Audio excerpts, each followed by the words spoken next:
తెలంగాణ ప్రజలందరికీ నమస్కారాలు. మొన్న మన బీఆర్ఎస్ లీడర్ కల్వకుంట్ల కవిత గారు అన్న వ్యాఖ్యలను వెంటనే వెనక్కి తీసుకోవాలి. మా అధినేత శ్రీ పవన్ కళ్యాణ్ గారి మీద అనుచితమైన వ్యాఖ్యలు చేయడం జరిగింది.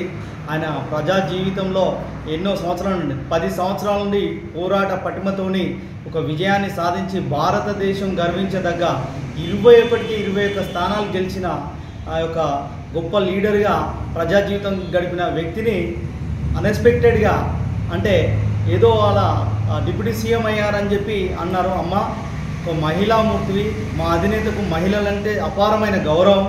మీరు కేసీఆర్ కడుపులో పుట్టినందుకు మీకు కవిత అనే పేరు వచ్చింది. అసలు కవిత అంటే పద్యం అనుకున్నాం మేము, అసలు పద్యం కాదు, కవిత అంటే మద్యం అన్నట్టు ఉన్నది మీ వ్యవహారం.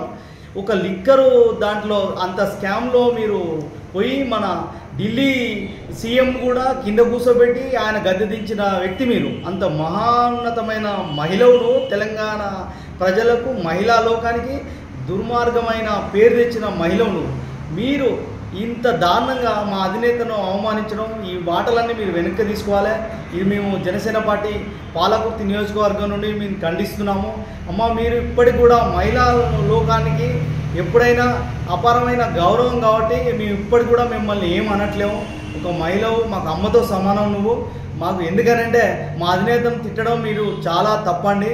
ఎందుకంటే మీరు భారతదేశమే ఎదురు చూసింది ఇంత యొక్క 21 స్థానాలు రావడం వల్ల. మోదీ గారు నిండు సభలో పార్లమెంట్లో పవన్ కళ్యాణ్ గారు వ్యక్తి కాదు శక్తి అని అన్నారు. మీరు ఈ విధంగా కూడా మీరు అవగాహన చేసుకోకపోతే ఇక మీరు ఏదో అంటే ఇప్పుడు మిమ్మల్ని మర్చిపోతాను. మాకు పేరు రావాలంటే, నీకు పేరు రావాలంటే పవన్ కళ్యాణ్ గారిని ఒక మాట అంటే నేను నేషనల్గా తెలిసిపోతా అనే ఉద్దేశంతో మీరు